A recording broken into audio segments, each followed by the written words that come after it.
Hi, Richard Marker here at the Wise Philanthropy Channel, a project of the Institute for Wise Philanthropy. Nice to be with you again today. I want to start with an anecdote that goes back a good number of years to the time I was doing some private sector consulting. One of our clients was a manufacturing firm that had gone through a whole series of strategy plans, including from some of the very big name firms in the field. Most of them gathered dust on the shelf and were not implemented.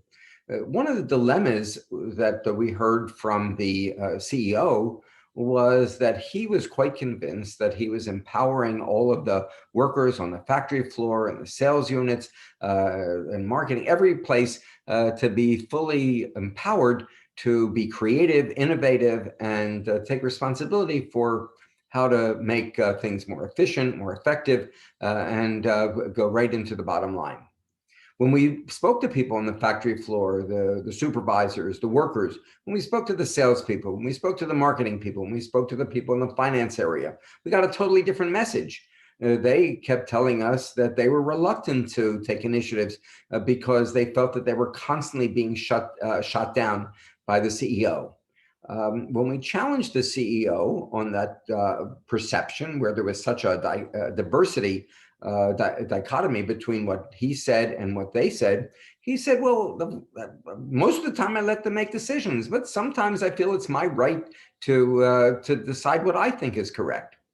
What we learned was that, in fact, there was no consistency as to when he would decide to exercise his authority, his power.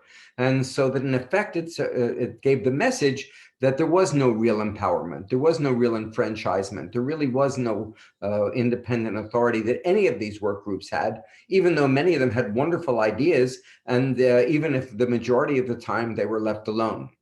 Well, that was one of the more classic cases of a corporate cultural disconnect. What the CEO thought he was projecting was not really the message that he was projecting. If he really wanted there to be the decision-making and a sense of empowerment, he was going to have to exercise greater self-control. If, on the other hand, he wanted to maintain that authority over them, then he had to adjust his own expectations as to how they were going to work. Well, that's an extreme case in a corporate setting, but it's not unrealistic to look at the way organizations in general have a tendency to operate.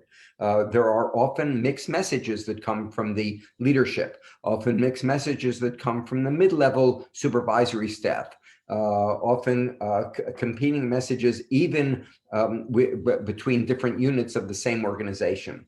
And so one of the first things that has to happen if one's really going to talk about issues of equity and one's going to talk about diversity, one has to go much deeper and address underlying issues of organizational culture. Another related area had to do with style. So if that was a question of authority and power, there's also a question of style. Now, so once again, I'm going to give a very personal example. I was one of these people as a CEO who believed very much in empowering people to the greatest degree possible. And everybody knew it. As a matter of fact, most people thrived under that environment. It was my job to set the parameters and let people run with it. And it was my job just to reinforce them and to support them, even if some of the decisions they made might not have been exactly the ones that I would have made in the same situation. Most people, especially self-starters, especially people who are creative, love that environment. But one of the things I learned was that not everybody did.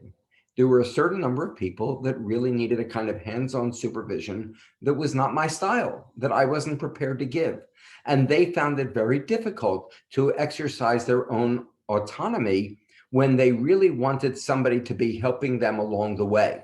Nothing wrong with that. They were perfectly fine professionals, perfectly fine people, but they were not ideal for the corporate culture, the organizational culture that I was trying to foster.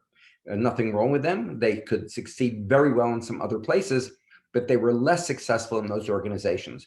So even in situations where one believes strongly in empowerment, and I do, as you can see, that doesn't necessarily mean it's right for everybody. So again, before we move to the issue of DEI, we have to look seriously as to what our culture is. Are we a culture where we want people to work together? Do we want collaboration? Do we want people to be, in the days when we could sit around and have coffee together? Remember those days?